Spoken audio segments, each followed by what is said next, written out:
Bueno, entonces les decía que el riesgo siempre es incierto y que ese riesgo es el efecto, la consecuencia de algún dolor subjetivo que llama a la interpretación de algún otro. En ese caso, ese otro para nosotros somos los analistas que nos insertamos en distintas instituciones, y en esta interpretación a la que somos convocados, necesariamente hay una decisión que tomar, una decisión que superpone dos campos, que es el campo clínico y el campo social, jurídico, si se quiere, porque frente a ciertos riesgos resulta necesario conocer la legalidad en la que estamos inscriptos como agentes de salud mental. Si me estoy refiriendo a la ley de salud mental, con la cual tenemos que transar, ¿no? Conocer, manejar, porque no somos del todo extraños a la legalidad de la salud mental eh, en la ciudad de Buenos Aires, en Argentina, en Latinoamérica. En ese sentido, es que esta presentación se va a orientar en estos dos campos, el del campo legal, jurídico, por poner algún nombre, y el campo clínico, y las intersecciones en las que nosotros tenemos que maniobrar. Por eso le voy a dar en primer lugar la palabra a Luciano Salinas, y en segundo lugar a Martín Alomo, para poder abordar desde distintas perspectivas esta cuestión que posteriormente se abrirá más en el trabajo en el colegio clínico. Así que te doy la palabra a Luciano. Bueno, comienzo entonces por decir, y continuando con las palabras de Santiago, decir que abordar este tema, bueno, trae ciertas complejidades. Quizás no estamos tan habituados a trabajar sobre estas intersecciones entre los discursos, entre el analista y la institución. Si bien muchos de nosotros trabajamos, ¿no?, en diferentes instituciones y tenemos un recorrido en ellas, ¿no? Entonces lo que me propuse para abordar esta cuestión, y después cuando tome la palabra Martín abordará otras, quizá más de fondo acerca del tema, yo quería tratar algo respecto de las intervenciones clínicas. ¿Qué se puede pensar desde la intervención del clínico, cuando el clínico, como decíamos, las palabras de invitación de la actividad, ese clínico es un analista, ¿no? No es cualquier clínico. Entonces parto con una pregunta, o desde una pregunta, que es, ¿cuál es el lugar del analista para hacer eso que Lacan llamó en algún momento el cálculo del sujeto? El cálculo del sujeto, él se refería un poco a la idea de tomar este pasaje del viviente al ser hablante y de la necesidad a la demanda. Sabemos de los impases, de los tratamientos, y estamos habituados a trabajar desde un lugar del no cálculo, ¿no?, en especial si pensamos en la dimensión técnica del análisis. Sin embargo, quisiera tomar al menos dos referencias para pensar el posible cálculo del riesgo en la clínica. Se tratan de dos señalamientos que hacen al trabajo analítico: por un lado el trabajo con el significante, y por el otro la dimensión del cuerpo dentro del análisis. Y estas dos circunstancias, estas dos conceptualizaciones que hacen al trabajo nuestro de todos los días, obviamente están ligados, ¿no? Tienen cierta ligazón. Recuerdo en este punto el comentario de Colette Soler en Qué lugar para el analista, que después Martín también creo que vas a tomar, ¿no, Martín? Yo de esto quería decir que hay un pasaje clínico del caso que Colette nos presenta, donde se expresa que por medio de una intervención la analista logra frenar una crisis de pánico suicida, son las palabras que usa Colette Soler, que iba a conducir a una hospitalización a la paciente. Lo interesante del recorte es que Soler no oculta su asombro. Ella dice: para mi sorpresa, logré frenar una crisis. La intervención, que operó desde un significante ideal de la paciente, podemos decir, calma el origen de ese momento de angustia. Pero este efecto de calma sobre el sujeto no pudo ser calculado con antelación por la analista. Es, en última instancia, un efecto que solo puede apreciarse a posteriori de la intervención, es decir, como una respuesta a dicha intervención. Ahí, si se acuerdan del texto, Colette habla de hacer de límite al goce y de la orientación del goce, aparte del silencio de abstención, como maniobras analíticas que ella utiliza en el trabajo con esa paciente, en un análisis bastante prolongado, de muchos años. Y nos queda siempre esta sensación que es en el a posteriori, en la construcción del caso, que podemos tomar dimensión de cómo una intervención analítica puede frenar, por ejemplo, una hospitalización. Si bien coincidimos, ¿no? Hay algo de lo incalculable, algo que no se puede, a lo que no nos podemos anteponer, adelantarnos. Una vez que señalamos el mecanismo y empezamos a escuchar la singularidad de ese sujeto que recibimos y que recibimos en transferencia, vamos a empezar a pensar que algunas de estas maniobras, siempre respetando las singularidades del caso, tengan algún tipo de utilidad, como nos dice Colette, para refrenar, para detener algo que se parece a una pronta hospitalización, ¿no? Algo que parece inminente y quizá no lo es tanto. Estas operaciones, estas distintas técnicas que utiliza Colette y que nos cuenta en ese texto, hablan a nivel del significante, de la utilización puntualmente del significante ideal en el trabajo con la paciente, ¿no? Y quería tomar por otro lado la importancia que tiene el lugar del partener para el sujeto. También podríamos decir en momentos de algún riesgo incierto, inminente, casi no posible de calcular. Como sabemos, para Lacan, el primer partener, la primera pareja del sujeto en el campo de lo imaginario es la propia imagen de su cuerpo en el espejo. Luego seguirá la imagen del semejante, por ejemplo. ¿Por qué hago esta referencia? Porque lo imaginario está en el punto de partida de Lacan, incluso en su tesis de doctorado en psiquiatría, cuando propone el cuadro de paranoia autocastigo, de autopunición, donde presenta a su paciente, ¿no? Aimé, y su pasaje al acto, ¿no? Pasaje al acto interesante porque Lacan realiza toda una biografía de esta paciente, y va a leer ese pasaje al acto no como cualquier cosa, sino como algo que va a llamar, luego en su texto acerca de la causalidad psíquica, agresión suicida del narcisismo, ¿no? Donde parece que Aimé se identifica a la que fue en su lista, digamos, la última de sus perseguidoras, eso, algo del delirio que ya no se soporta, y pasa al acto, ¿no? La ataca a esta mujer que era una actriz en la noche parisina y comete ese pasaje al acto. Esto que nosotros leemos como una identificación inmediata, una identificación al partener, en este caso al partener perseguidor, es lo que llamamos una identificación sin mediación simbólica, ¿no? Tomo una referencia que es de Colette Soler en una de las últimas clases, no recuerdo si la última o la antepenúltima, de la querella de los diagnósticos, donde retoma esta idea de la identificación inmediata y nos habla que esa inmediatez remite a la no mediación de lo simbólico, ¿no? Donde el eje imaginario es el que prevalece, y en esa identificación al otro, al partener, al otro con minúscula, podríamos decir, en este caso, la vía imaginaria, puede precipitar al acto, ¿no? En el caso de esta paciente, al pasaje al acto, ¿no? Por supuesto que hay otras identificaciones, la identificación a un significante, por ejemplo, que es donde lo hemos trabajado con Martín en muchas ocasiones, acerca de la infatuación del ser que nos comenta Lacan acerca de la causalidad psíquica.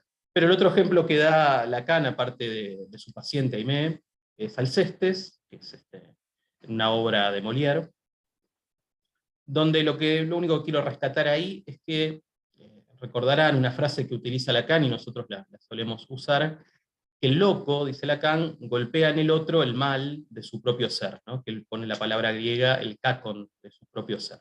Entonces, ese pasaje al acto no es cualquier cosa, es ir a golpear en el otro, partener de turno, perseguidor o no, ese mal que radica en lo que Lacan define como loco, ¿no? Porque es curioso que ahí, acerca de la causalidad psíquica, no habla tanto de psicosis, sino como de locura, ¿no? Todo el tiempo está bordeando la idea de lo que es La locura, que a mí por lo menos, después lo podemos discutir con los colegas, está un poco ligado, la definición de locura, a ese sujeto, ese ser hablante que se suelta de algún discurso, ¿no? Del lazo social, y puede cometer ese pasaje al acto. Bueno, sabemos hoy que muchos sujetos solicitan un análisis o realizan una consulta por las dificultades que tienen en el lazo social, ¿no? A veces quieren entrar a algún discurso, ¿no? Incluso al discurso de la época, que hace uso de la ciencia para explicar algunos síntomas, patologías, trastornos, déficits.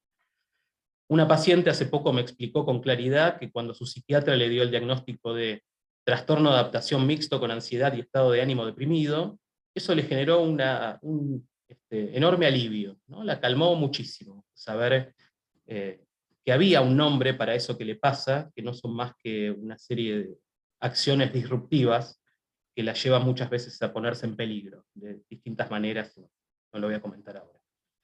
Pero hay algo del nombre que la psiquiatría puede dar, que la ciencia puede dar, que en ese caso alivia. Alivia, pero por otro lado también obtura la posibilidad de historizar algo respecto a lo que le está pasando a esta paciente en particular, ¿no? Tenemos también otros tipos de síntomas, los síntomas llamados actuales, por ejemplo, ¿no? Un lugar donde el cuerpo toma cierta relevancia, ¿no? Con síntomas que dan cuenta de esa presencia del cuerpo dentro de algún dispositivo, muchas veces de manera abrupta, ¿no? Vamos a poner por caso los trastornos de la alimentación, que pueden llevar a ciertos riesgos, ¿no? Las toxicomanías, los consumos, las patologías mixtas, ¿no? Cuadros en los que el cuerpo tiene una relevancia desde el vamos, podríamos decir, desde las entrevistas preliminares, ¿no? Las narraciones de los pacientes sobre sus ataques de pánico, por ejemplo, no quedan excluidas de esta lógica de la presencia del cuerpo. Entonces, por un lado, el trabajo con el significante, en la referencia que les traía de Colette Soler, por el otro, no perder de vista que el cuerpo tiene una dimensión fundamental en el análisis, y que desde ese punto de vista ya hay algo que sucede en la transferencia cuando el paciente viene a hablar de eso que le pasa en lo corporal. Y quizá en esa posibilidad de historizarse, ¿no? Historizarse es una palabra compleja y que hace también diagnóstico diferencial, podríamos decir, pero por lo menos identificar ciertos mecanismos que hagan señalamientos, ¿no? El analista puede hacer algunos señalamientos de esos mecanismos, que quizá, como nos decía Colette Soler, sin la falta de sorpresa, puede refrenar algún tipo de riesgo, ¿no? Me parece que hay algo de nuestra época respecto a la urgencia subjetiva, ¿no? Que parece estar un poco a la orden del día, y abordar ese tipo de demandas implica cierto desafío. Por supuesto que acá yo me referí más que nada a la cuestión técnica y al lugar del analista. Me gustaría hacer una última observación respecto a la importancia del trabajo interdisciplinario, podríamos decir, ¿no? Que el analista no está solo en las instituciones y tiene que, voy a decirlo así, aprender a dialogar con profesionales de otros campos. De hecho, en las palabras de invitación a esta actividad poníamos algo acerca de los equipos asistenciales, ¿no? ¿Qué hacer cuando aparece esa imposibilidad del lado del sujeto, que parece desengancharse, que parece estar desafectado? ¿Qué hace el equipo, ¿no? Muchas veces la angustia puede quedar del lado, obviamente, del analista, y le disputa el lugar, pero también de los equipos que no saben cómo intervenir frente a algunas circunstancias. Diría por último entonces que la historia del sujeto reside en lo que dice, ¿no? Que es su realidad psíquica, que es una instancia que no debemos olvidar con Freud, es una instancia psíquica más. Y quizá no se trata para nosotros de convertirnos en una suerte de Sherlocks o de biógrafos de los pacientes, ¿no? De ir a constatar la verdad de algunos hechos o resolver enigmas de por qué la cosa no funciona, sino tratar de seguir esa lógica que se teje entre significantes en la transferencia, ¿no? Recuerden la definición que da Lacan de la transferencia como puesta en acto de la realidad sexual del inconsciente, en esa clase que se titula La sexualidad en los desfiladeros del significante, ¿no?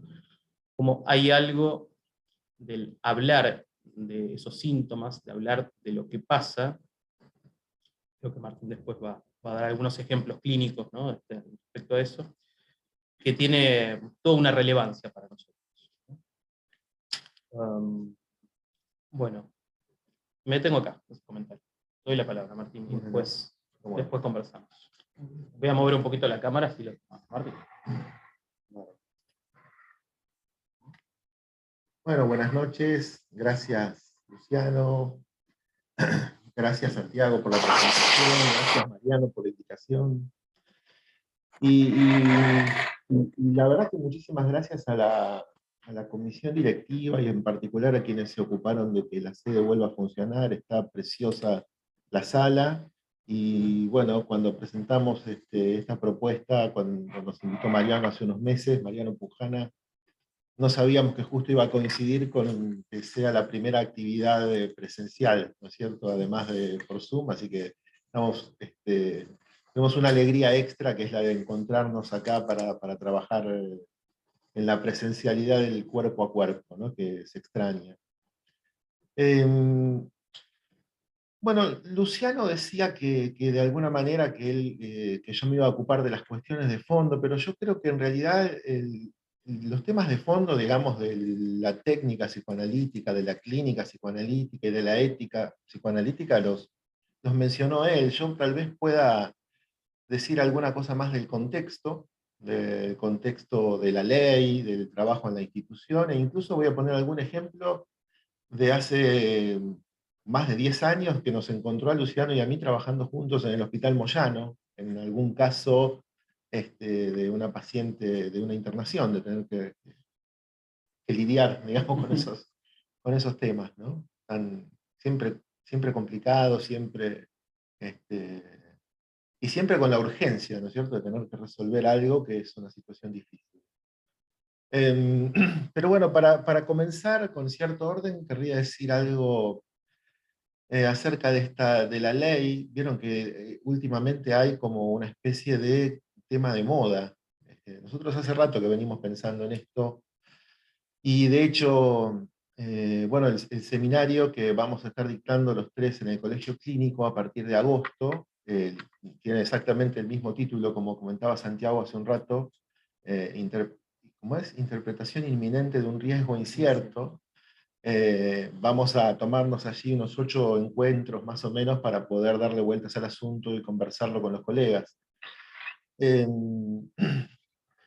Vieron que la Ley Nacional de Salud Mental suele estar ahora, por ejemplo, es comentada en los medios de comunicación y uno escucha ahí cosas que se dicen, y por lo general, como de fondo suele haber intereses corporativos de distintos gremios, podríamos decir, lo que suele ocurrir es que se erigen voceros que no conocen muy bien, que tal vez ni siquiera han leído el texto de la ley, y que hacen oír alguna campana, asusados por la urgencia de sus problemas, sus dramas personales, más el sostén que le hacen de atrás algunos intereses corporativos, como decía recién, ¿no? Bueno, en particular de esa ley, de la Ley Nacional de Salud Mental, que fue sancionada en 2010, me voy a referir al artículo ese polémico, que es el artículo 20, el artículo que tiene que ver con las internaciones. Y voy a proponer leerlo con puede parecer un poco leguleyo y aburrido, pero bueno, simplemente son unas referencias que les paso, ni siquiera traje texto para leer, les paso las referencias para que si tienen ganas puedan leerlo ustedes mismas, ustedes mismos. El artículo 20 conviene leerlo con el decreto reglamentario 603 del año 2013, que es el que dice, porque vieron que una ley se promulga, pero después tienen que salir la reglamentación, y que es donde se cuenta cómo se aplica esa ley, ¿no? Bueno, resulta que para la ley de salud mental, el decreto de aplicación es el 603 del año 2013. Y allí es donde se establece el detalle del riesgo cierto e inminente, ¿no? Se abunda en el detalle de que para la internación en salud mental es necesario que haya un riesgo cierto e inminente.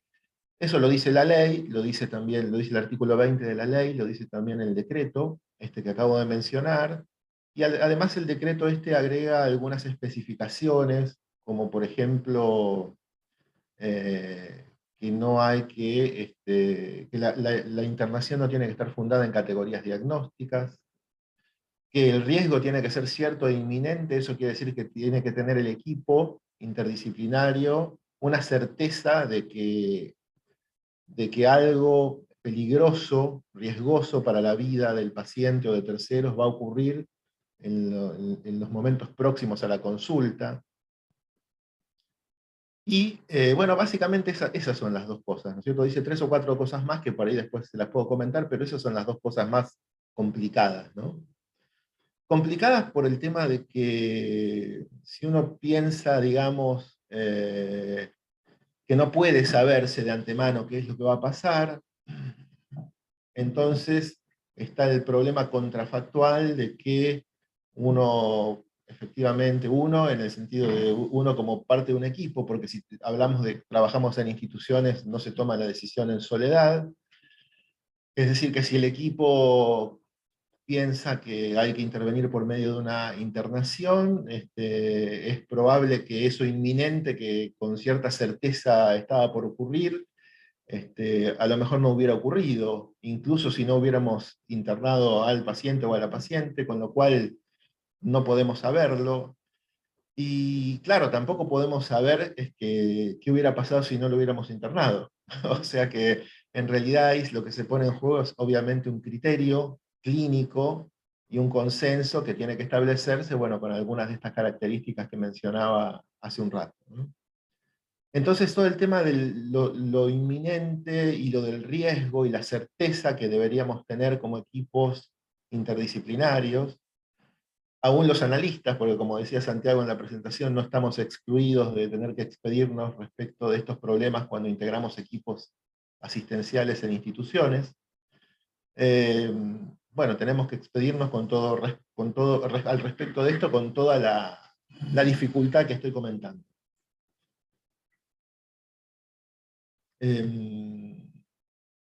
A ver, ¿por dónde seguir? Querría ahora, antes de seguir adelante con la exposición, con decir alguna cosa más respecto de la ley, aludir a una categoría que tal vez algunos de ustedes recuerden. Yo sé que con algunos la hemos trabajado alguna vez, que son las categorías de anamnesis, decimos en castellano, ¿no? Aunque en la transliteración griega es anamnesis. Bueno, pero voy a decirlo como solemos decir nuestro uso, anamnesis y prolepsis, ¿no? Que quiere decir lo que se recuerda, la anamnesis, lo que se extrae del olvido, y entonces se recuerda del pasado, y prolepsis sería aquello que suponemos que va a venir a futuro.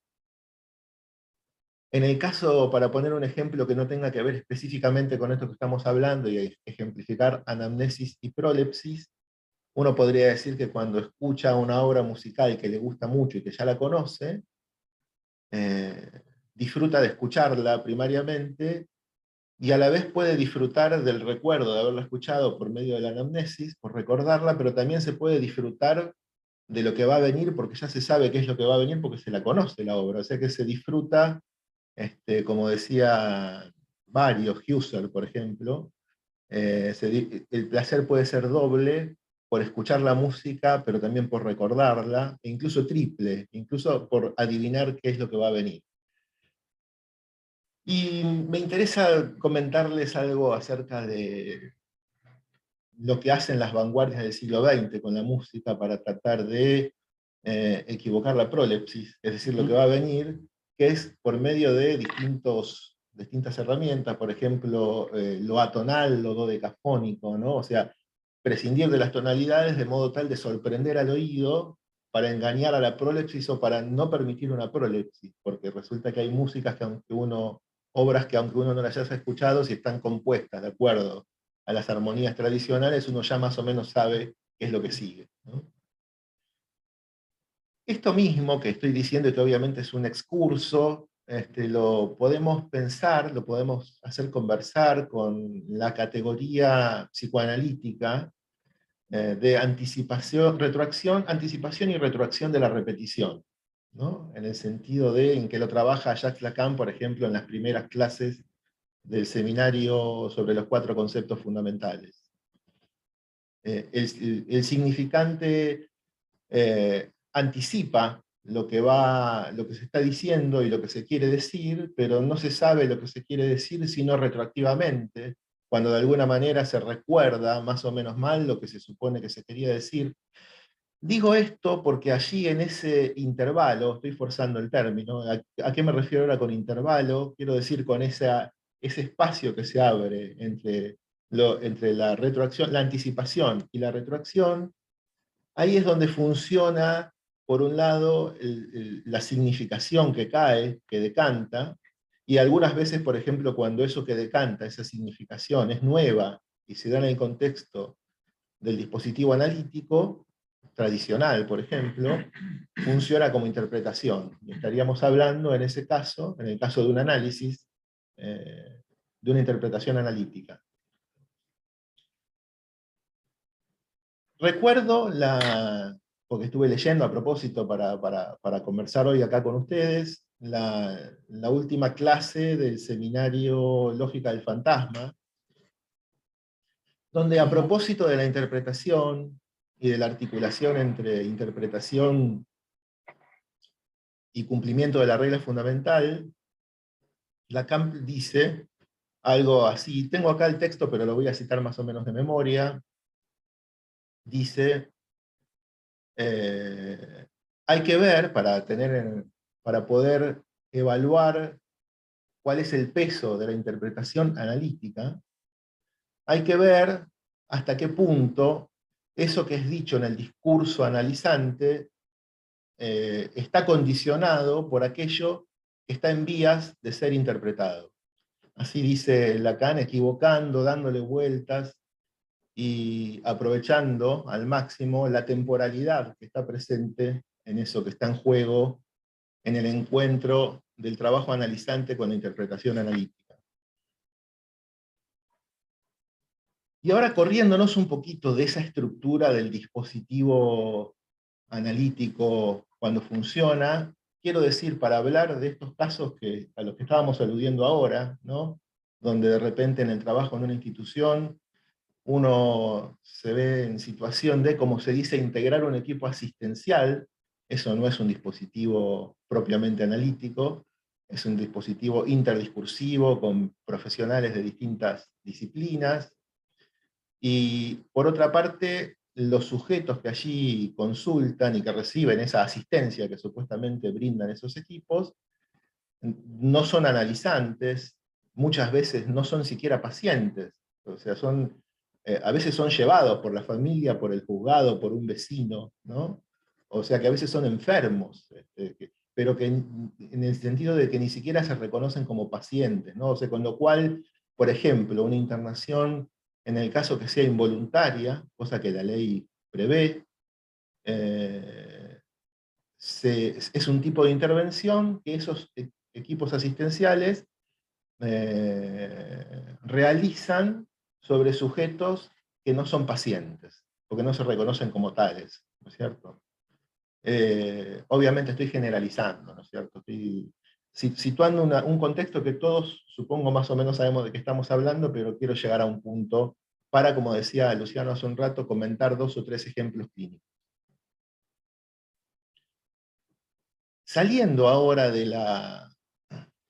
esa cosa tan específica y tan interesante a la vez que acabo de comentar acerca de esa referencia de la última clase del seminario Lógica del Fantasma, propongo pensar esa misma indicación lacaniana con otras modulaciones, con otros matices. Lacan decía ahí, hay que ver en la asociación libre hasta qué punto lo que se dice está condicionado por aquello que está en vías de ser interpretado.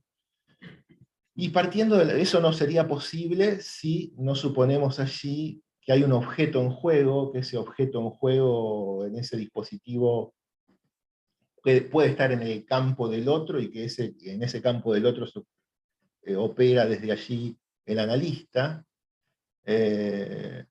Ahora, cuando suponemos que hay algo que puede llegar a producir algún efecto, pensándolo con categorías analíticas, en la intervención en la urgencia, en la intervención en una internación, en un paciente que está atravesando una crisis de salud mental, una crisis emocional, una urgencia subjetiva que lo desestabiliza, una desestabilización de su cuadro,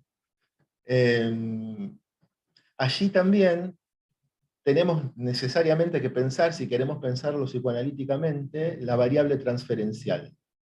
Lo cual complica muchísimo la cuestión, porque es algo así como pensar la transferencia en situaciones y con personas a las que tal vez estamos conociendo en ese mismo momento. O sea que, ¿cómo pensar una transferencia en juego en un caso de un sujeto que está atravesando una crisis de salud mental, que está desestabilizado y al que acabamos de conocer? Acabamos de conocer es un modo vulgar de decir para que podamos más o menos entendernos, no conocemos nada, es al con el que acabamos de encontrarnos recién ahí, cuerpo a cuerpo, en un consultorio.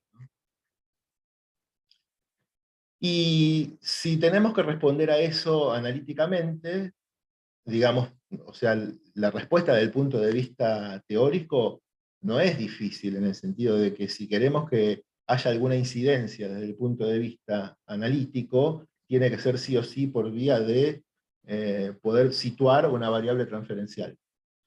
Eso quiere decir que algo del objeto enloquecedor, del objeto que está volviendo loco al sujeto en ese momento, que lo está queriendo hacerse daño o hacer daño a otros, o que es enloquecedor en el sentido de que hay cierto consenso de familia, institución, etcétera, de que esa persona estaría necesitando una contención institucional, como es una intervención fortísima, como es el caso de la internación, aun cuando no estuviera de acuerdo.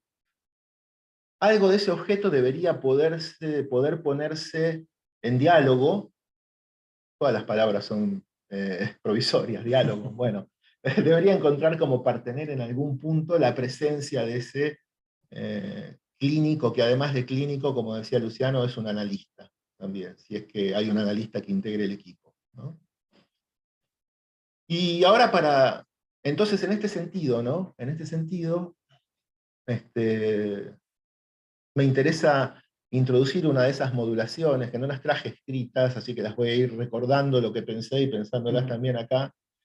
En lugar de decir, como decía Lacan, bueno, para la asociación libre, hay que ver hasta qué punto eso que se dice está condicionado por aquello que está en vías de ser interpretado, tal vez podamos pensar, hay que ver hasta qué punto aquello que va a ocurrir en esta escena de urgencia está condicionado por el modo en que va a ser leído por el clínico que está ahí, por el equipo asistencial que está ahí. Hay que ver hasta qué punto el objeto en juego, si en algún momento, porque opera algo de la transferencia inmediata, digamos, ¿no? Ese objeto puede llegar a quedar del lado del clínico analista en ese momento. La lectura que el paciente pueda hacer de ese objeto que en ese momento está en el clínico pueda llegar a interpretarlo, no en el sentido de una interpretación analítica, pero sí en el sentido de algo que lo incida desde adentro, porque en ese momentito algo del objeto se puso en juego, en una especie de vínculo transferencial. Bueno, esta es más o menos la introducción que yo quería hacer para comentar tres casos diferentes, ¿no? Uno es el que comentó Luciano, que lo que hago es simplemente recordar ese caso, que es el que comenta Colette Soler en ese texto, ¿qué lugar para el analista? ¿No? Que es una pregunta. ¿Qué lugar tiene el analista allí? Nos reímos con Luciano porque lo hemos trabajado tantas veces, bueno, con muchos colegas y en distintos lugares. Instituciones. En instituciones, Hospitales. es cierto, es cierto. Sí. Entonces, en ese texto, donde Colette Soler se hace esa pregunta, ¿cuál sería el lugar que puede llegar a ocupar un analista en el tratamiento de la psicosis? Allí encuentra, como bien explicaba Lucho recién, la posibilidad de intervenir, o bien con un silencio testigo, ¿no? Un otro testigo le llama, ¿cómo es que le dice? Un otro silente. Ella le llama silencio de abstención, Silencio de abstención. pero le da ese lugar de que el otro testimonia y el analista queda en ese lugar de Exactamente, testigo. exactamente. El otro de abstención, en un silencio de abstención, y por otra parte interviene utilizando algunos significantes que funcionan como significante amo para mantener cierta estabilidad en las coordenadas subjetivas, ¿no?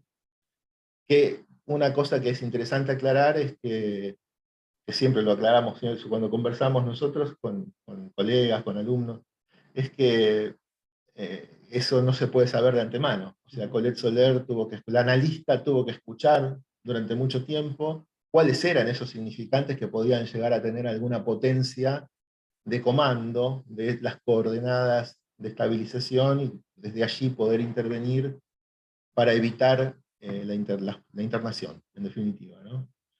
O sea que ahí hay un ejemplo de una analista conteniendo una situación de crisis y evitando una internación, a partir de conocer los significantes que tenían el poder de mantener, de estabilizar o de desestabilizar al sujeto, porque esos mismos significantes eran bombardeados por la familia, y la obligaban a la paciente a trabajar, y a que se gane la vida. Y la paciente decía, no hay derecho a que yo tenga que ganarme la vida, y Colette Soler logra apoyarse en alguno de esos significantes para evitar ese momento de desestabilización.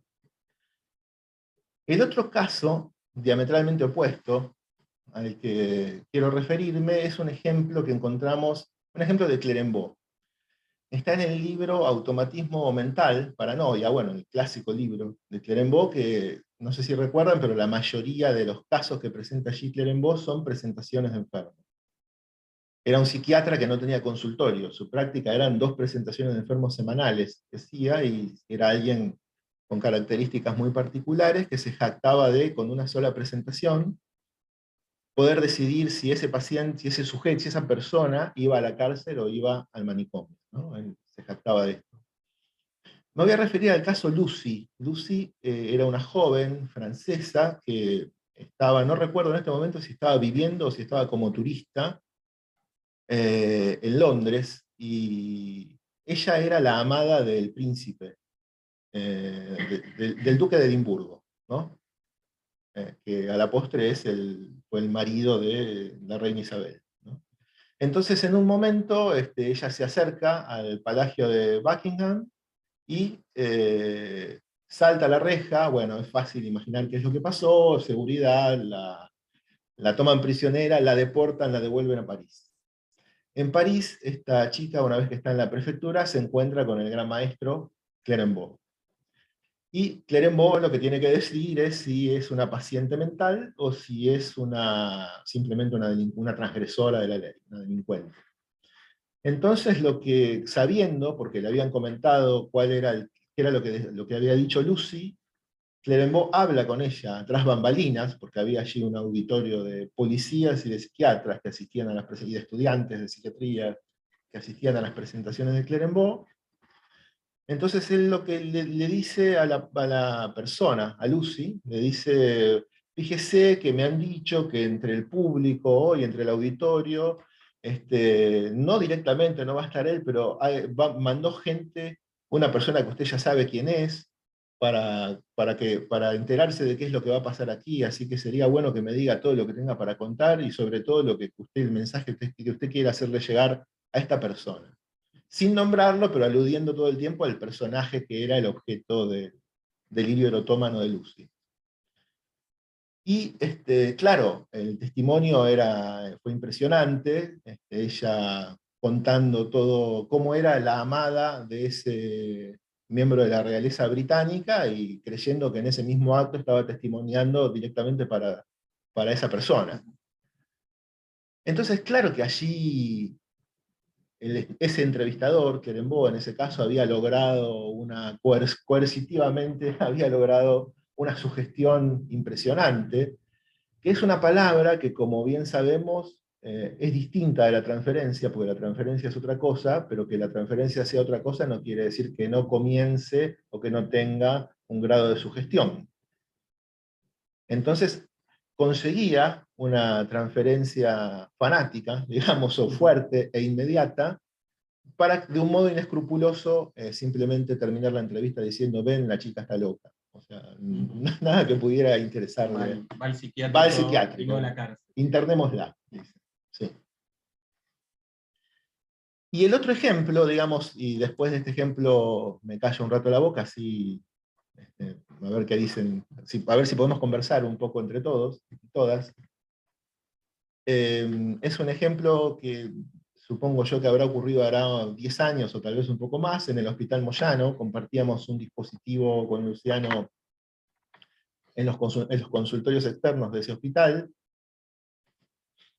y conocimos una mañana a una persona que había estado, llegó derivada del servicio por una derivación judicial, luego de un intento de suicidio y luego de haber sido atendida por unas heridas menores que había sufrido en otro hospital, creo que en el Pena, o bueno, no me acuerdo, en un hospital que no era el Moyano. Solucionado el tema de que había tenido algunos golpes y algunos raspones, el juzgado, decide que tiene que hacer tratamiento psiquiátrico y psicológico, tratamiento de salud mental, y la derivan al hospital. Allí la reciben no Clerenbaugh, sino Luciano y yo. Hace más de 10 años de esto, ¿no? No éramos los únicos, era un equipo, y aparte de Luciano y yo, había 2 o 3 colegas más. Creo que, bueno, seguramente había una colega allí bueno, que la voy a tener que nombrar porque juega un papel en todo esto. No nombrar el nombre, sino de comentar que había otra persona allí, ¿no? Otra profesional. Entonces, cuando empezamos a conversar y nos empieza a contar esta persona, yo no recuerdo el nombre de la paciente, la verdad, qué le pasó, nos cuenta que se había querido suicidar y que se había tirado adelante de no me acuerdo si era de un vehículo en una avenida. No recuerdo si era un auto, una camioneta, bueno, eso era lo que ella había hecho. Y por eso estaba allí hablando con nosotros, porque el juzgado así lo había determinado. Entonces, se me ocurre preguntarle dónde fue eso. Y me dice, todavía el otro día conversábamos con Luciano y nos acordábamos exactamente lo que nos dijo Avenida Rivadavia, a lo cual yo le pregunto, ¿en qué dirección? Y me dice, como si me dijera 5724. Una cosa muy precisa. Muy precisa, ¿no? Y obviamente, que le preguntamos, bueno, ¿y qué hay en Rivadavia 5724? El negocio de mi ex. Bueno, entonces nos cuenta, habla entonces una mujer despechada, herida, porque su ex la había abandonado, y había ido allí a tirarse en un auto adelante del negocio del ex, para que el ex vea cómo, qué mal que la estaba pasando ella, ¿no? Pero claro, no estábamos solamente Luciano y yo escuchando a esta persona, sino que había otra psicóloga que estaba allí en el hospital, y sin saber nosotros qué era lo que estaba pasando, cuando esta psicóloga escucha intento de suicidio, mientras nosotros seguíamos hablando y escuchando, sobre todo a la paciente, alojando, digamos, el padecimiento de esta persona, ella se encargó de hacer todos los trámites para que la paciente sea internada, por lo que ella escuchó es intento de suicidio, riesgo, un diagnóstico complicado, una persona en riesgo, entonces internación. Claro, dadas cómo se dio el hecho ahí, era mucho más complicado desarmar esa internación, porque ya habían intervenido 2 jefes de servicio, las enfermeras, le habían encontrado una cama. Hubiera sido un papelón para la paciente y para todos que nosotros nos empezáramos a pelear para que no la internen. La internaron a la paciente. Esto provocó una pelea posterior con esta colega, a la que tuvimos que decirle, bueno, mirá, la próxima vez que trabajemos en equipo, te vamos a pedir por favor que no te arrogues, no fue en esos términos, fue un poco más duro, no te arrogues el derecho de tomar vos la decisión de internar, cuando estaba pasando exactamente otra cosa, ¿no? Bueno, esto quería comentarles, ¿no? Estos 3 ejemplos muy distintos entre sí, y después de esa introducción respecto de la ley, Y tenemos muchas cosas más para conversar, pero tal vez ahora nos interesaría un feedback de parte de ustedes y ver qué se escuchó del otro lado.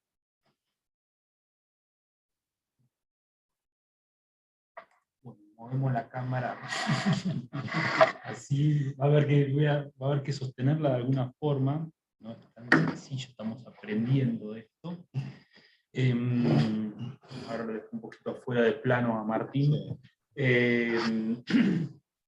Bueno, ambas presentaciones abrieron un montón de temas. Yo todavía no voy a preguntar nada, no voy a hacer ningún comentario, esperando a la participación en principio de quienes están conectados. Así que bueno, si quieren levantar la mano o abrir el micrófono para intervenir, son bienvenidas las intervenciones.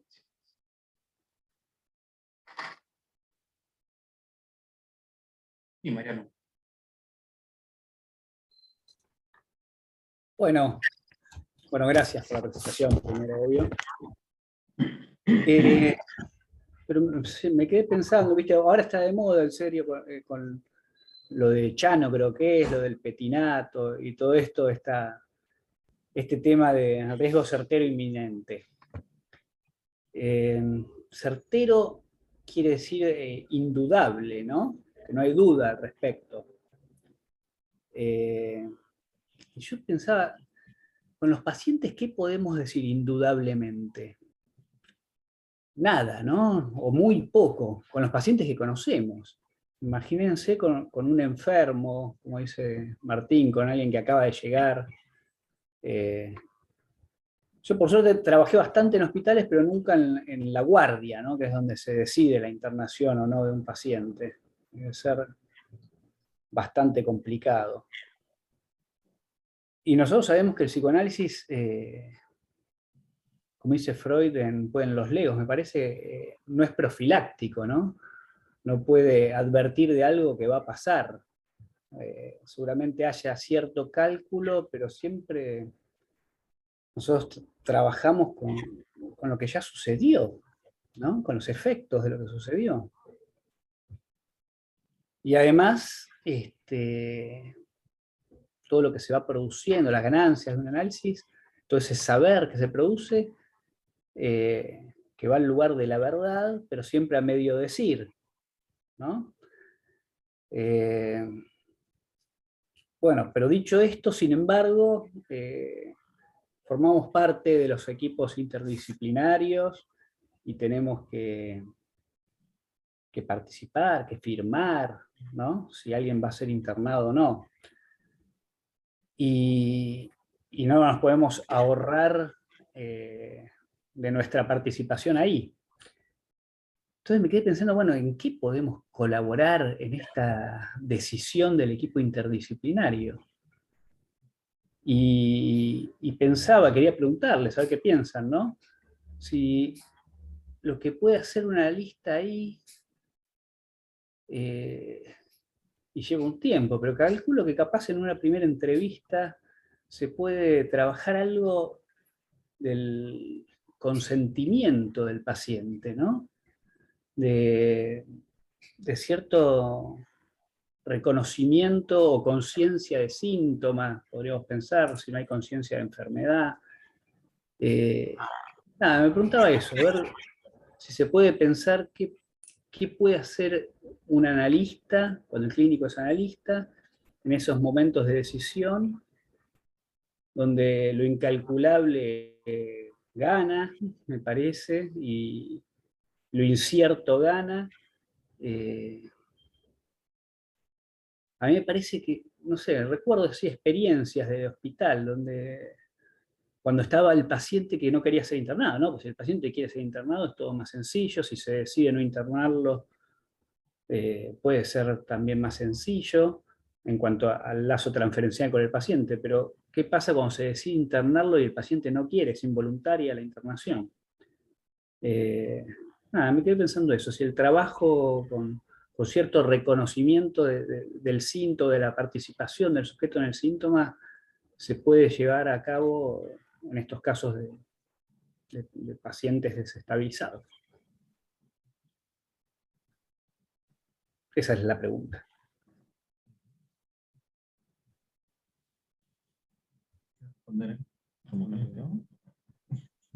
Sí, yo puedo conversar un poquito con eso. De repente, por ejemplo, con esta paciente que comentaba que atendimos en el Hospital Moyano hace más de 10 años con Luciano, ahí lo que hicimos fue escucharla. No terminé de contar, claro, cómo fue, cómo recibió, qué efecto tuvo sobre la paciente el trabajo que estábamos haciendo nosotros, ¿no? Comenté que le preguntamos dónde fue, ella nos contó, le preguntamos por qué en esa dirección, ella nos contó que ahí era que era el negocio del ex. El tema es que mientras ella nos iba contando eso, no era una persona de riesgo. O sea, quiero decir, la variable urgencia iba bajando. Y ella misma, en ese momento, mientras nos contaba eso, se iba transformando en una paciente a la que perfectamente podíamos decirle, vuelva mañana o pasado por consultorio externo. No hacía falta internarla. Lo que pasa es que ocurrió esa torpeza y ese desentendimiento en el equipo, y la paciente terminó internada, ¿no? Por eso que hoy entiendo como un error. No sé cómo recordás eso vos, Luciano, yo lo recuerdo así. No sé si Sí. te acordás algo más. No, coincido que a medida que la paciente iba contando lo que le había sucedido y los motivos por los cuales estaba ahí hablando con nosotros, con el equipo, fue sucediendo algo de lo que dijo Martín en su presentación, que se empezó a hacer palpable en el relato la presencia del objeto enloquecedor, ¿no? Podríamos decir del objeto que enferma, del objeto que enloquece. Podríamos decir que era una circunstancia que tenía una puerta de entrada, que era la dirección de Avenida Rivadavia, muy clara. Eso abría una puerta y nos daba el contexto, nos daba el contexto de por qué esta paciente estaba sufriendo, ¿no? En unos breves minutos de empezar a escucharla y a conocerla, ¿no? Y ahí tomo algo de lo que decía yo en la presentación, esta noción de la transferencia, ¿no? Esta definición lacaniana de la transferencia de la puesta en acto de la realidad sexual, del inconsciente incluso, me parece que es una buena vía para pensar cómo se puede instalar algo rápidamente, ¿no? En el momento. En esos breves minutos, en ese contar qué le está pasando, ¿no? Y ahí volvemos al punto de cómo escucha, el que escucha, ¿no? Y qué dice a partir de eso que escucha. Y después la pregunta que hacía Mariano, ahí en una de las partes de la intervención o de la pregunta, me parece que lo más difícil para el analista sería poder conversar de esto con alguien que por ahí no escucha desde ese lugar, ¿no? Por ejemplo, con un colega que dice, bueno, no, pero hay un riesgo, ¿no? Porque la paciente dijo intento de suicidio, porque hay un juez de por medio, por lo que sea. Y bueno, ahí me parece que es un lugar de impas, ¿no? Hay algo ahí donde debemos trabajar bastante mano a mano, codo a codo, con colegas que no comparten nuestro discurso. Claro, con colegas que son compañeros de trabajo, digamos, pero que no son colegas psicoanalistas, ¿no? Eso que es lo más cansador. Yo recuerdo el cansancio que me generó esa situación y tantas otras en el hospital, y no era por lo general cansancio vinculado a los pacientes o a la problemática de los pacientes, no es que no canse también, pero lo más cansador era el trabajo con los compañeros de trabajo que no escuchan. ¿Sí?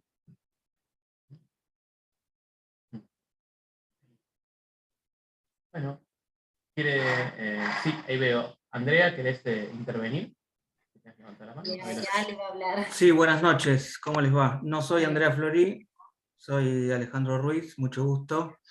Muchas gracias por la presentación, estamos escuchando acá desde Paraná. Ah, qué bueno. Quería decir 3 cuestiones. Bueno, yo trabajé en hospitales, en la guardia, y creo que esta noción de riesgo cierto e inminente es una metáfora también. Es cierto que el riesgo es incierto, pero también hay riesgos y riesgos. Digo, si yo manejo a 180 km/h sin cinturón de noche sin luces, seguramente el riesgo es mayor que si manejo a 120, que también es un riesgo, teniendo cierta prudencia. Me parece que la experiencia en la guardia da cierto timing para poder interpretar y, hablando de pronepsis, pronosticar cómo se pone en juego ese riesgo. Me parece que podemos pronosticar, por supuesto con posibilidad de equivocarnos, pero podemos pronosticar cierto grado de riesgo en relación a la situación que se va dando.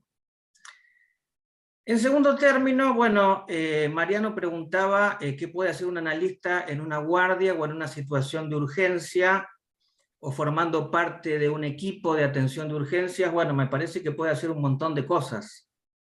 Por empezar, puede propender a alojar la urgencia, o como decía en algún momento François Leguil, transformar esa crisis en una urgencia, que no sea una crisis en sí misma.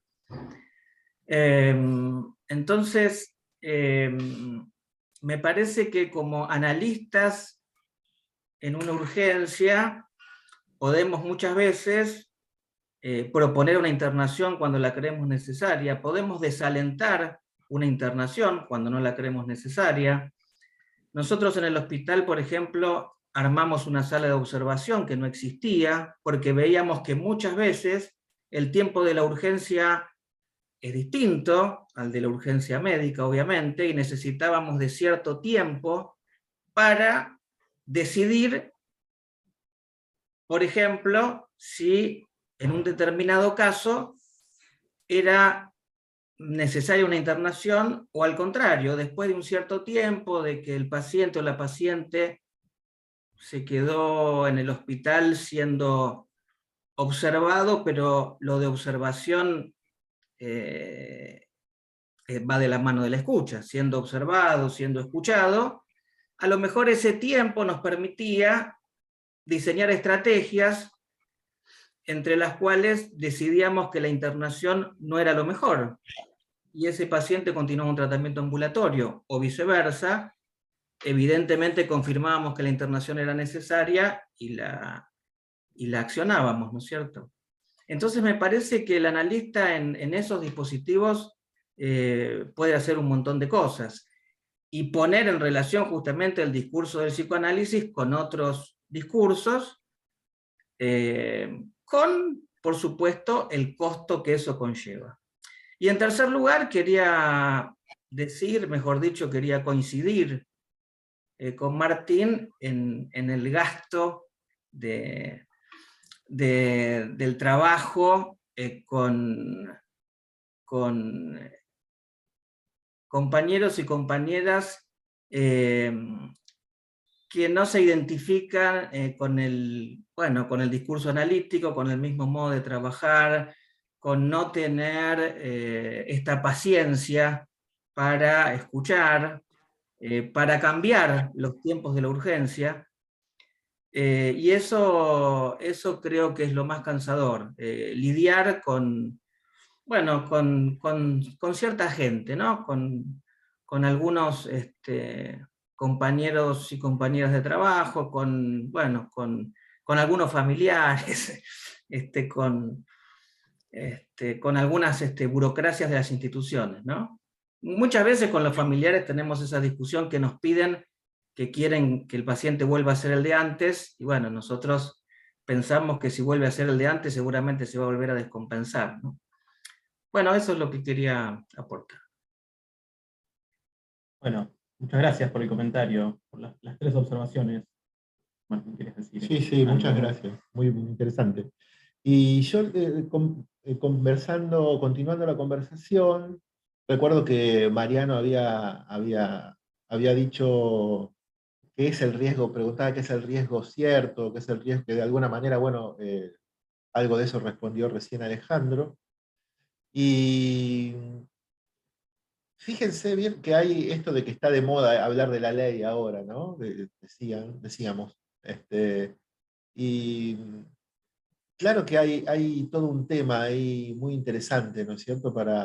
Porque es fácil, digamos, encontrar el punto de inconsistencia si uno le pone la lupa a cualquier discurso, no solamente a la Ley Nacional de Salud Mental, ¿no es cierto? Eso los analistas sabemos muy bien cómo funciona eso, ¿no?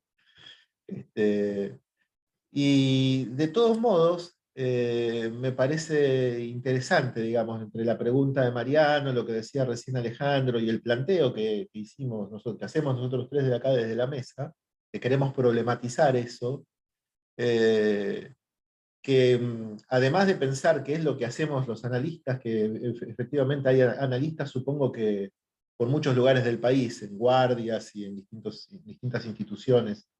De hecho, estamos hablando nosotros en la sede del FARP en Buenos Aires, en un lugar que además es una institución donde también trabajan analistas, digamos, y eventualmente tienen que expedirse sobre estos temas.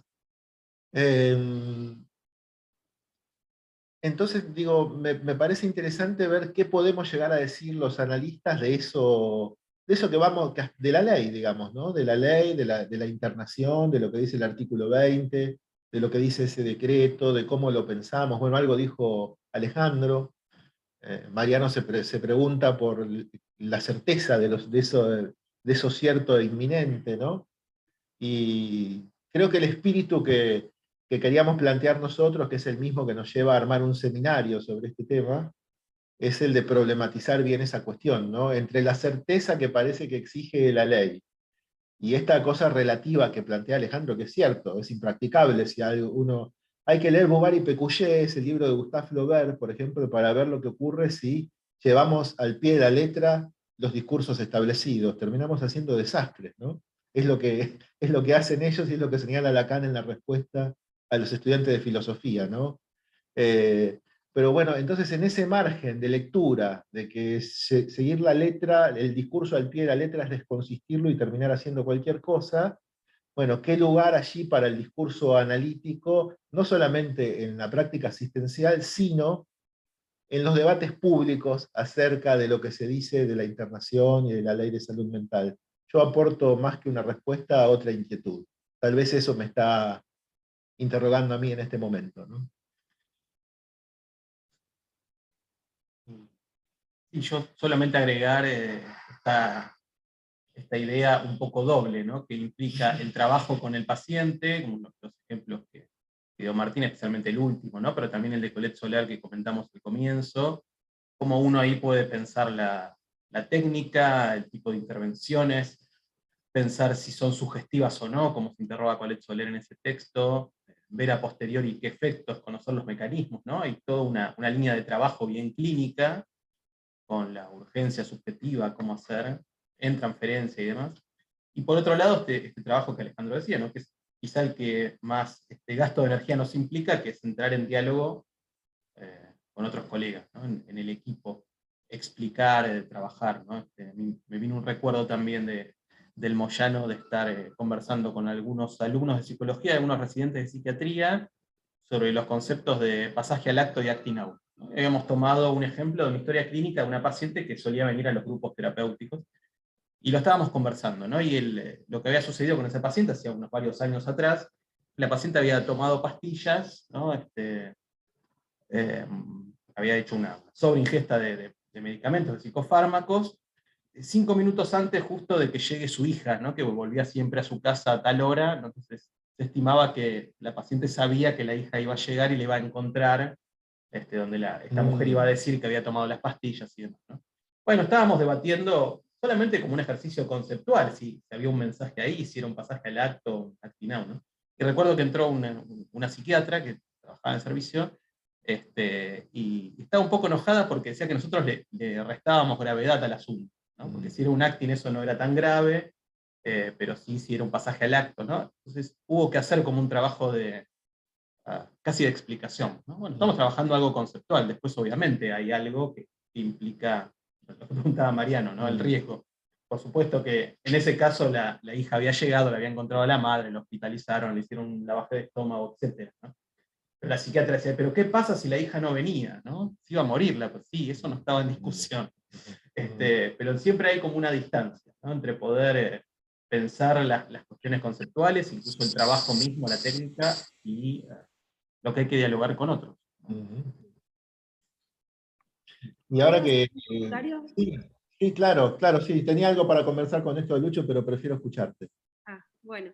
No, pensaba escuchándolos cómo en realidad, digamos, no se trata solo en la decisión de evitar las internaciones, ¿no? Sino incluso cuando una internación involuntaria está bien pensada, digo, ¿no? ¿Cómo no perder la brújula, digamos, clínica, digamos, ¿no? Es decir, cómo eso pueda seguir siendo una decisión, ¿no? Y clínica, y no solamente entrar en una vorágine del protocolo, ¿no? En donde hay que estar como demostrando que no se trata de una privación de la libertad, digamos, ¿no? Que a veces eso es también lo que complica, ¿no? Decidir las internaciones cuando son involuntarias, digo, porque no es solamente evitar las internaciones, sino que incluso cuando la internación es una buena decisión clínica, no perdernos en la cuestión del protocolo, digo, ¿no? Que ahí entra toda otra cuestión, digamos, en donde nos preocupamos más por demostrar, ¿no? Que la decisión es correcta, ¿no? Que eso sea una decisión clínica, que siempre tiene algo de incierto y que eventualmente los efectos podrán después leerse durante la internación, digo, ¿no? Esperando que sea lo más corta posible, pero que a veces es necesario internar también. Eso pensaba esa cuestión.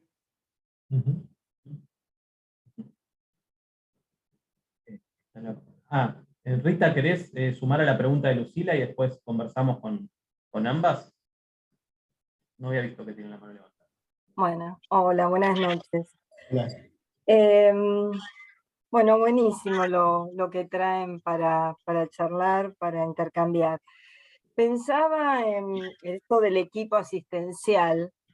Yo durante muchos años estuve en el equipo de Avellaneda, de la Facultad de Psicología, que también es un equipo asistencial, por más que seamos todos psicoanalistas. Pero bueno, también entran asistentes sociales, psiquiatras y demás.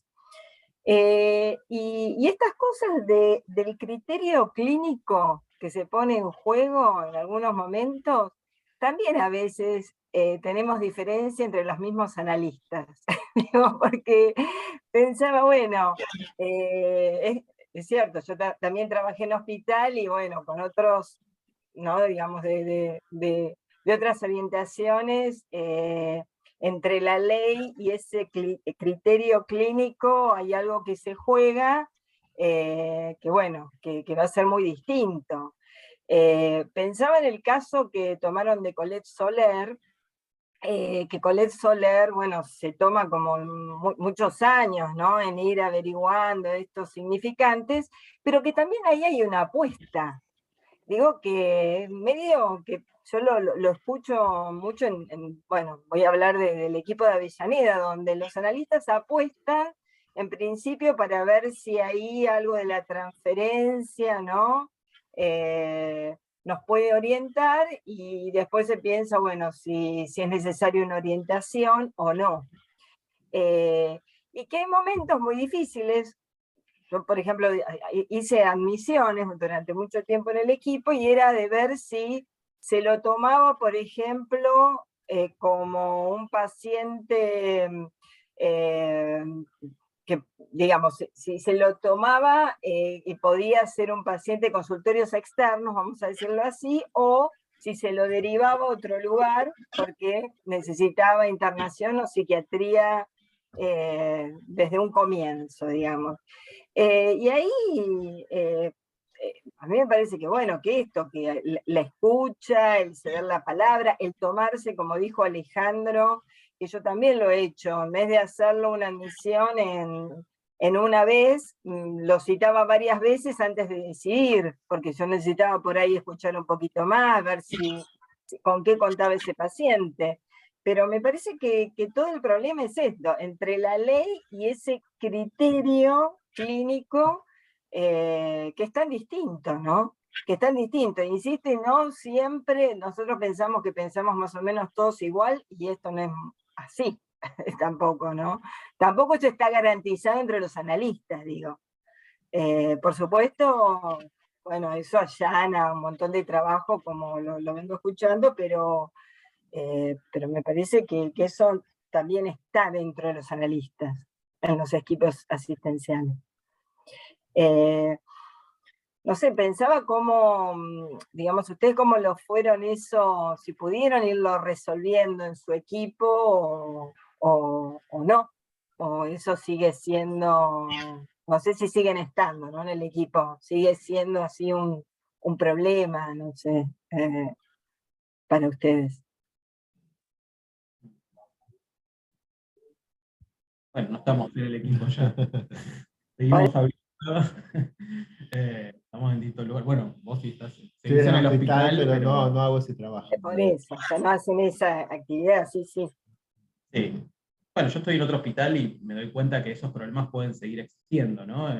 Que sí sirve cierto trabajo con el equipo, con los colegas, y recuerdo haber trabajado bastante en su momento haciendo guardias, y era fundamental el diálogo previo, ¿no? Un pequeño momento de concentración con el equipo como previo al partido, para, bueno, después si teníamos que tomar decisiones, por ejemplo, de internar o no un paciente, que podía pasar, una guardia externa en otro hospital, no me estoy refiriendo al Moyano, sino en otro lugar,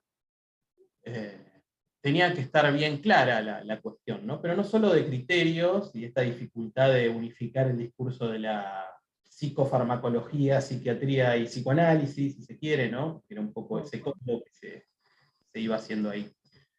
Se podía llegar a algún acuerdo, ¿no? Yo, de hecho, en mi experiencia tengo más, ¿cómo decirlo?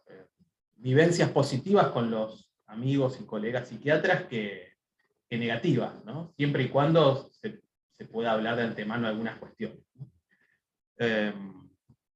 Retomo algo que decía Lucila, que también me ha pasado de escuchar a pacientes que en algún momento a posteriori, durante la internación, agradecen la internación, ¿no? La agradecen porque pueden dar testimonio de lo enloquecedor que era el contexto en el que se encontraban, que uno no lo conocía, ¿no? Uno no lo conocía porque por ahí en las primeras entrevistas no, o en esa única entrevista no se sabía muy bien y era claro que había un riesgo, se internaba y después, en el transcurso de la internación, uno podía percibir un efecto de alivio, que la internación tenía un efecto de alivio por modificar el contexto, ¿no? Incluso modificar ese objeto de la locura que aparecía en algún momento. Y eso también está como por fuera del cálculo, ¿no? Así que coincido con lo que comentabas, Lucila, que es poco a posteriori, ¿no? La pregunta que inició la charla en la mesa fue, bueno, ¿hay algo del cálculo posible? Si bien nosotros sabemos que siempre hay algo de incalculable en la interpretación, en las intervenciones, en la transferencia. Bueno, algo de la técnica nos dice que aprendemos a trabajar con cierta, ¿no? Cierta lectura y cierta escucha, pero sigue habiendo una dimensión difícil de agarrar, ¿no? Que no solo debatir y charlar con protocolos, con criterios, sino por lo que implica el trabajo con el sujeto del inconsciente. No sé qué escuchar.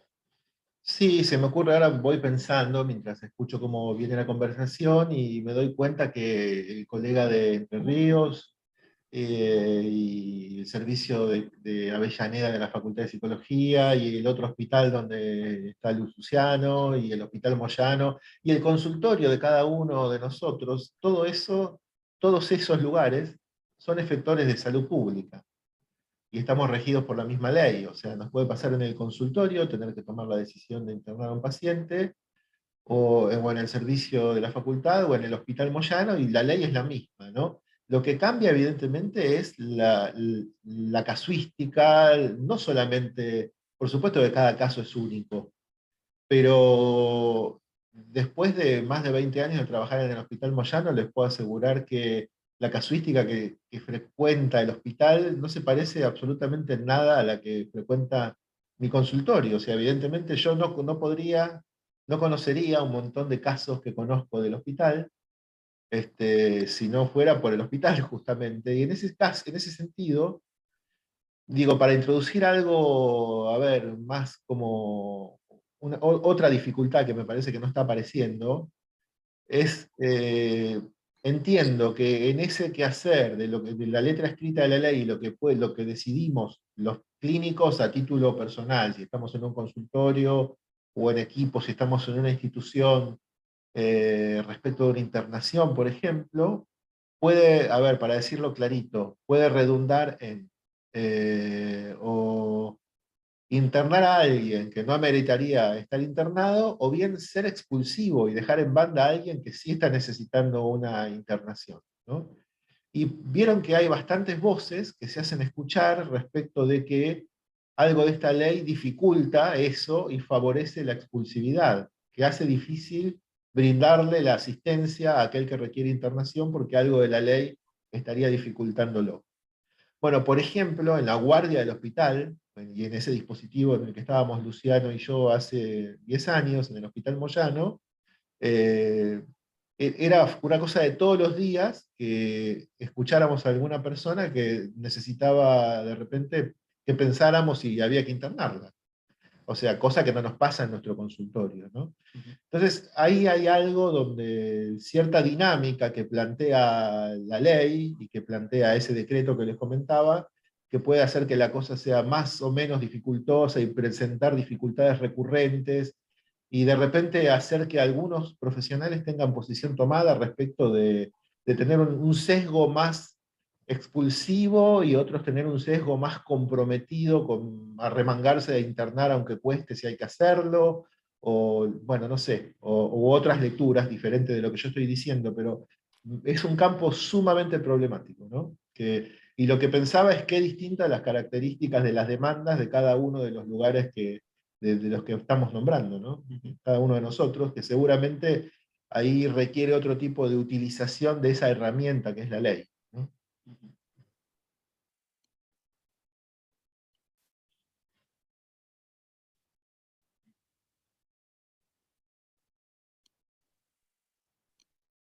Bueno, no sé si alguien más quiere intervenir, si no, vamos cerrando. Y seguiremos en el colegio clínico, por supuesto. Es una presentación que pensamos ampliar en esa serie de encuentros en el colegio clínico, porque como dijo Martín recién, inmediatamente recién, es un tema problemático. Es muy problemático, sí. Implica, bueno, trabajarlo, pronunciarse. Por ahí yo, si pido la palabra para decir una última, no sé si una última, porque por ahí a ustedes se les ocurre decir algo más, o a Luciano o a Santiago, que respecto de esto, que para conversar con lo que decía Luciano recién, de que algunos pacientes de repente agradecen la internación, recuerdo un texto que leí hace relativamente poco, aunque fue escrito en 1911, que es un texto de Philippe Chaslin, el psiquiatra francés, que me sirvió mucho a mí para leer sobre catatonía, ese tipo de esquizofrenia, el cuadro de la esquizofrenia catatónica, y Jaslén no estaba de acuerdo en llamarle demencia precoz, como le había llamado Kraepelin, a los cuadros que hoy llamamos de esquizofrenia, dentro de los cuales uno de los subtipos clínicos es la esquizofrenia catatónica. Y más bien él proponía llamarle folie discordante, en francés, o sea, locura discordante. Y le llamaba así porque sus pacientes catatónicos le habían enseñado que cuando llegaban, vieron que la catatonía se expresa bien o por estar yacente en una cama como muerto el paciente, o bien por no parar de marchar, de moverse. No maníacamente, con euforia, sino como una especie de robot que no para de moverse, de caminar. En las instituciones se suele ver, hay un grupo y suele haber alguno alrededor caminando y uno le puede llegar a decir, bueno, usted participa de esta manera, ¿no? Y lo que notaba Jaslin en 1911, 40 años antes de lo que se conoce como la revolución de los psicofármacos, ¿no? Que luego de internados, esos pacientes remitían y que aislarlos del contexto los curaba de ese cuadro catatónico que presentaban, ¿no? Con lo cual el valor curativo de una internación, cuando eso está fundado en separarlo de un contexto enfermante, está señalado desde hace muchísimo tiempo, ¿no? Y por supuesto que esta ley se expide respecto de cómo intervenir con esa herramienta sumamente poderosa y potente, y a la vez que advierte de los efectos adversos que puede tener cuando se la usa de un modo irresponsable o innecesario, ¿no? Así que nada, queríamos nosotros desde esta mesa era problematizar y proponer pensar justamente eso.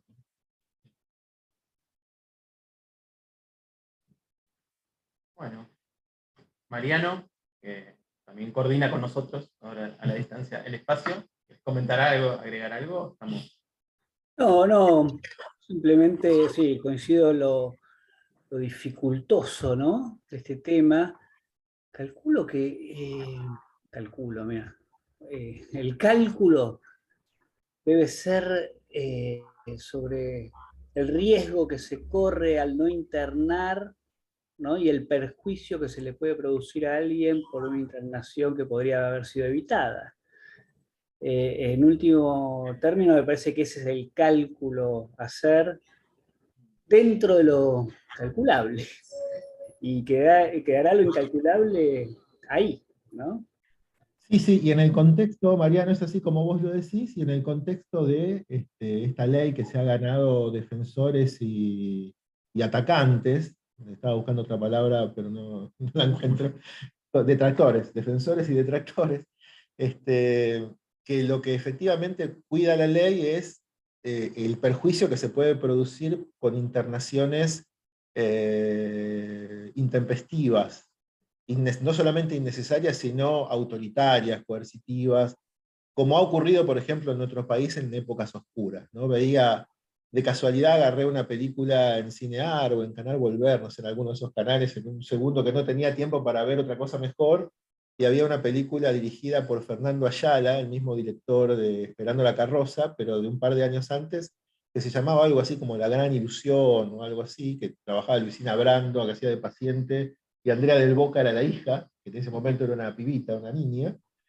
Y claro, y el cuento ese, del argumento de esa película, que la verdad es que no me gustó como película, la parte que vi, era cómo una familia acomodada y rica le hacía un juicio de insania a esa madre, la internaban para quedarse con los bienes. O sea, bueno, ahí tenemos otro efecto adverso respecto del cual, de esos derechos humanos, esta ley es muy atenta en cuanto a preservar, a cuidar, ¿no? Y bueno, pero eso ya iría con un crimen cometido, digamos, ¿no? Sí, claro. Detención del clínico.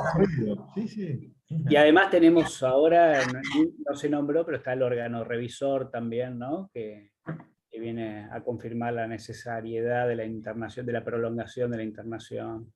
Bueno, otro tema también es ese órgano, ¿no? Sí, sí. Tal cual. Bueno, por mí Bueno. nada más. Bueno, gracias por estar ahí.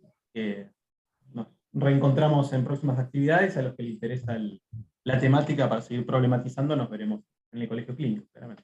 ¿Cuándo empiezan, chicos, ustedes? En agosto y septiembre, durante los martes a las 19 horas. Perfecto. Bárbaro. Bueno, muchas gracias. Muchas gracias. A ustedes. Gracias. Chao, hasta luego. Chao, hasta la próxima. Chao.